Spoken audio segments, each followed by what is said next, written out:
Bom, queria dedicar esse post hoje para falar de uma coisa que eu considero muito importante, que faz parte da minha vida há algum tempo já, que é a possibilidade de se construir uma autoestima funcional e saudável. Sim, porque eu me incluo num grupo de pessoas que eu sei que é bastante grande, pessoas que, para se impulsionar a fazer as coisas na vida, para ganhar disposição, coragem, fazem o quê?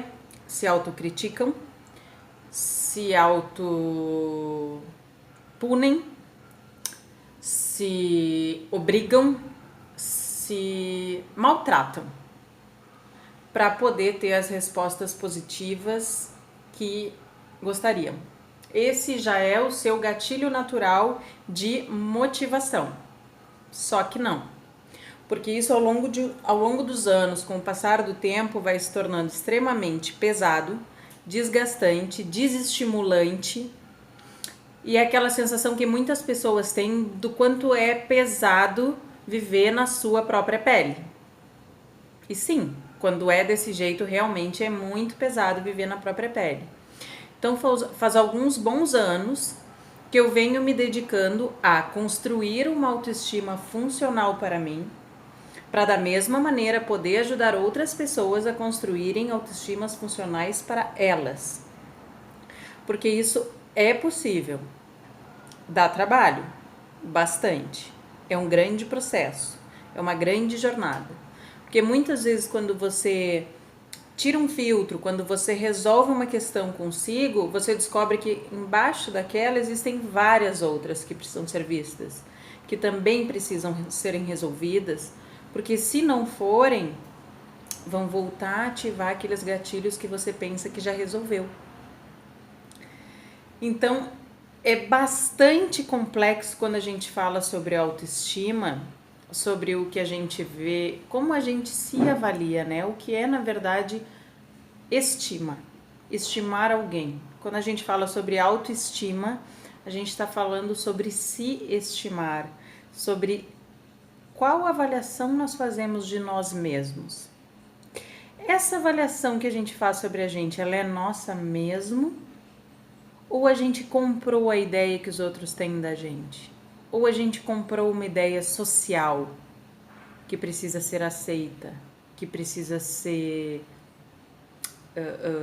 validada?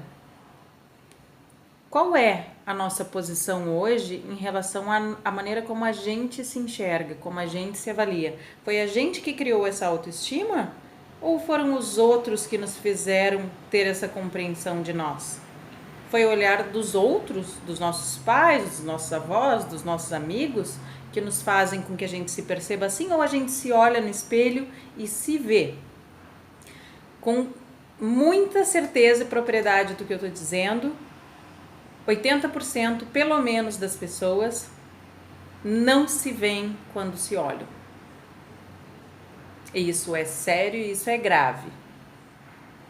Porque a grande maioria das pessoas está aí se subestimando sobre as suas potencialidades, sobre as suas capacidades e principalmente sobre o quanto merecem coisas boas nas suas vidas.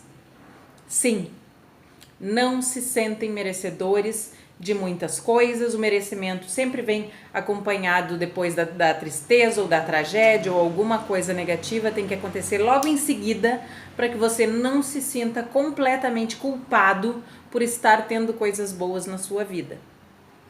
Isso é uma péssima autoestima. E muitas pessoas, infelizmente, se encontram nesse grupo. Quando uma pessoa só consegue se avaliar negativamente, quando uma pessoa só tem expressões, frases pejorativas em relação a si, é uma autoestima péssima. Quando uma pessoa precisa fazer para os outros, para que os outros possam gostar dela, para que os outros possam incluí-la no seu grupo, para que os outros possam vê-la, é uma autoestima muito ruim. Porque nós podemos ser amados pelo que somos, simplesmente. Nós não precisamos dar mais motivos para que os outros nos amem. Eles nos amam pelo que a gente é, não pelo que a gente oferece. A gente sempre acha que tem que oferecer muitas e muitas e muitas coisas para os outros para que eles possam se aproximar da gente, para que eles possam permanecer ao nosso lado. Não! Essa é uma autoestima disfuncional que vai fazer você passar a vida inteira correndo atrás da máquina para tentar fazer coisas e agradar os outros insanamente, quando na verdade você só precisava ser você. Bastava. Todos esses são indicativos importantes de que sua autoestima está disfuncional, sua autoestima está abaixo do que poderia ser. E sim, ela pode ser modificada com o tempo, através de um grande processo de desconstrução do que você tem aí, para iniciar o processo de construção do que você pode ter aí. Para iniciar o processo do que você quer construir sobre você mesmo. Do que você quer ver sobre você mesmo. E do que você quer que os outros vejam sobre você. Essas são etapas que precisam ser cumpridas para que a sua autoestima realmente se transforme e principalmente para que ela se torne sólida e permanente. Porque atividades paliativas, elas podem até acontecer quando os outros te dão um sinal de apreciação, quando os outros te dão um sinal de admiração. Mas eles caem por terra na primeira dificuldade que você tem, porque não é você que se valoriza, não é você que se aprecia. São os outros esporadicamente. Então esse é um ponto bem importante que eu gostaria muito de falar hoje, porque ele eu tô enfiada dentro dele justamente porque eu acho que a gente consegue transformar a nossa vida quando parte desse princípio. Autoestima. A gente só consegue ter coisas boas, encaminhar coisas boas na nossa vida quando a gente tem uma autoestima que nos permite merecer coisas boas. Senão a gente vive aquele eletrocardiograma de ganha, perde, ganha, perde, ganha, perde, ou perde, perde, perde, perde, ganha, perde, perde, perde. Isso não é saudável.